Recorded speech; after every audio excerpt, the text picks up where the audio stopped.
La manne, le pain que l'Éternel nous donne pour nourrir notre foi.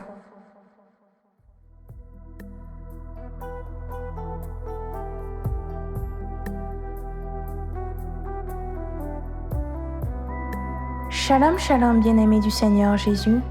J'espère que tu vas bien.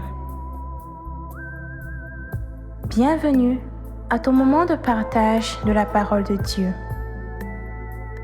Nous prions le Saint-Esprit que le message de ce jour porte du fruit en toi et que ce fruit demeure au nom de Jésus-Christ de Nazareth.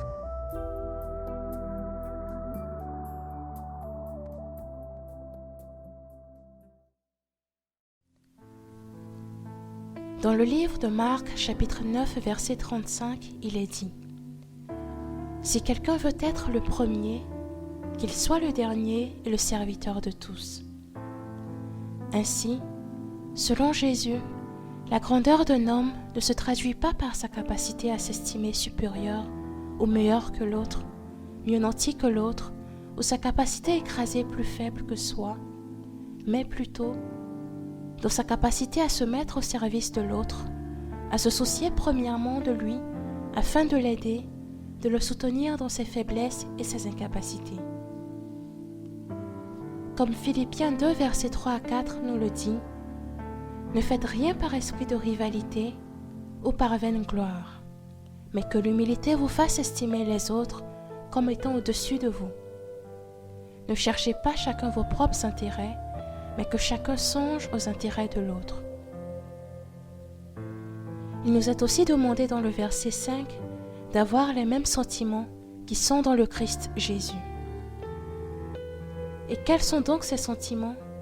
Lui qui a délaissé sa nature divine, sa royauté, afin d'épouser la condition humaine et ainsi se mettre à notre service.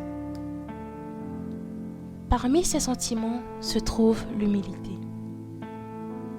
L'humilité reste la marque d'un authentique chrétien. Cette humilité qui nous permet de rechercher le bien-être de l'autre avant le nôtre. Cette humilité qui nous conduit à soutenir, à motiver l'autre, à l'aider à prendre conscience de sa valeur, du prix qu'il a aux yeux de son Créateur, à l'aider à exploiter son potentiel, dans le seul but de voir son évolution, sa réussite, son bonheur sans jalousie, sans hypocrisie ni médisance. Cette humilité qui nous pousse à délaisser notre condition sociale ou notre titre dans le seul but de servir les intérêts de Dieu et de notre prochain. Cette humilité également qui nous pousse à nous remettre sans cesse en question sur nos intentions réelles et profondes. Cette humilité-là même qui nous conduit à nous demander si nous aimons Dieu comme il le faut, si nous servons ses intérêts dans nos actions, nos choix et notre vie de tous les jours, ou si nous agissons dans le seul but d'assouvir nos vils désirs. Dans Jacques 2, les versets 14 à 17, il est dit : « À quoi sert-il que quelqu'un dise « J'ai la foi » s'il n'a pas les œuvres ? La foi peut-elle le sauver ? Si un frère ou une sœur sont nus, s'ils manquent de leur nourriture quotidienne, et que l'un d'entre vous leur dise « Allez en paix, chauffez-vous, rassasiez-vous », sans leur donner ce qui est nécessaire à leur corps, à quoi cela sert-il ? Ainsi, en est-il de la foi ? Si elle n'a pas les œuvres, elle est tout à fait morte. Ainsi, notre foi, notre identité de chrétien, doit nous conduire à agir pour le bien, et cela avec humilité et amour.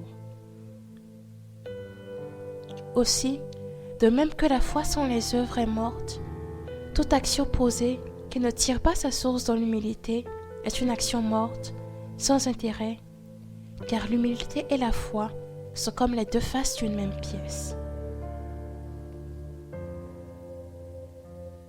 Prions.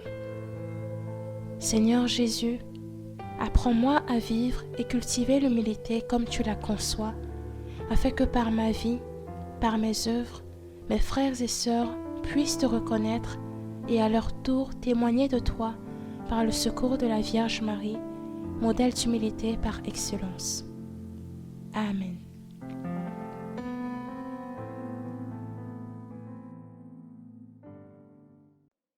Dieu te bénisse. La manne, le pain que l'Éternel nous donne pour nourrir notre foi.